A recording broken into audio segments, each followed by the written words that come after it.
And now, it's time for another Dice Tower review with Tom Vasel. Hey folks, I'm Tom Vasel. Today we're taking a look at palm trees. Palm trees are something I know a lot about. We have quite a few of them down here in Florida, where instead of raking up the leaves, we pick up and tug off the leaves, because palm branches are pretty big and sometimes quite heavy. But they're certainly beautiful to look at, and this game is turning your arm into one with the help of a sleeve, and then you're going to be holding cards in your hand. This is going to be one of those reviews where you'll know if you like the game by the description, which is coming now.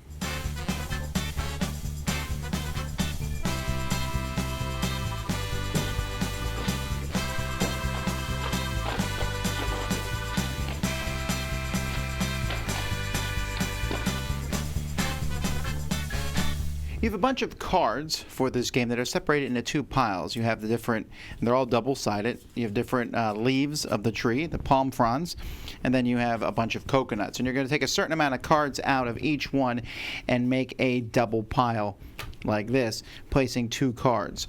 On your turn, you're going to choose a card and give it to your opponent. But before you do that, everyone has to make a tree. Now you can, if you want to, you don't have to, put on one of these sleeves onto your arm to make it look like a palm tree of sorts. So there we go.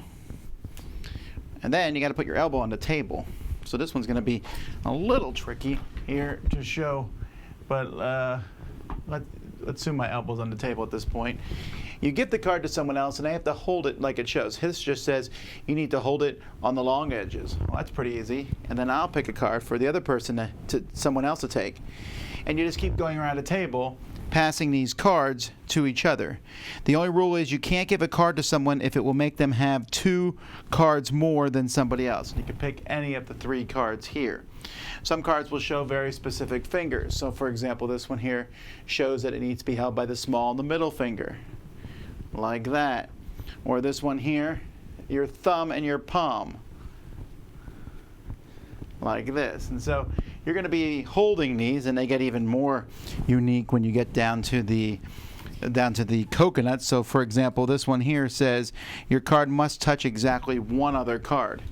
So I guess I could put that one in there like that. Now, if at any point somebody drops their cards, or if all the cards have been played, which is likely going to happen, or if you can't put a card in your hand for some reason, the game ends, and then you simply add up your points, and whoever has the most points is the winner. That's it. If there's a tie, most cards wins.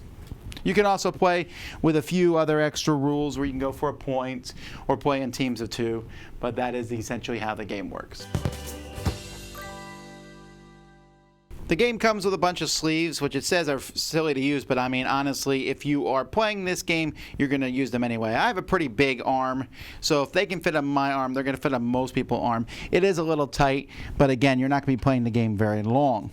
The cards themselves, now these are plastic cards. You can't really rip them. I'm not going to try too hard. But, you know, they can easily be bent and folded without creasing. They're made that way. Now, the difficulty of these cards is because they're plastic, they are very loose. And so, you know, if you try to shuffle these cards, it's really easy for them to slide out of your hands and drop all over the place. But this is probably a little easier to hold in your hands than cards, although they are going to eventually slip out of your hands, just like the palms falling from someone's hand. The rules are pretty short. You're going to need to look at this guide all the time. The finger ones are pretty easy, but you might forget what all the different ways to hold it are. By the long ends, by two of the corners. Card cannot touch your hand, only other cards, things like that. And then everything fits in a pretty small box.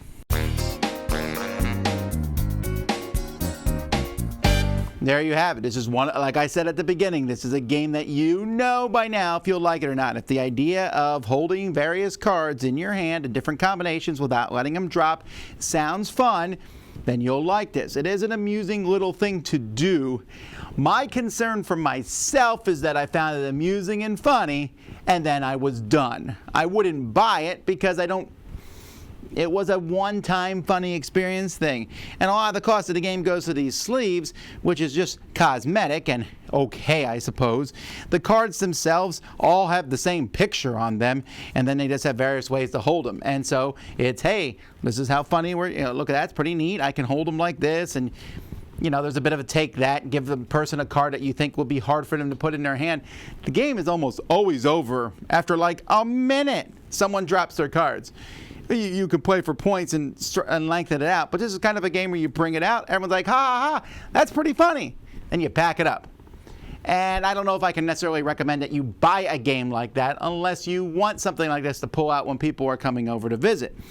So that's it. There's not a whole lot more I can get into depth. There are the ways of holding the cards. They're plastic cards. You're trying to hold them with your fingers and not drop them. You're trying to give a card to someone else to make it so that they do drop them. You might pick up a card, you might hope you get given a card that's harder to hold because it's worth more points. And there's coconut cards and leaf cards, and really the only difference is the way you hold them is slightly different. There you have it. That is palm trees. I laughed, but then I was done. Our judgment, a silly way to pass the time.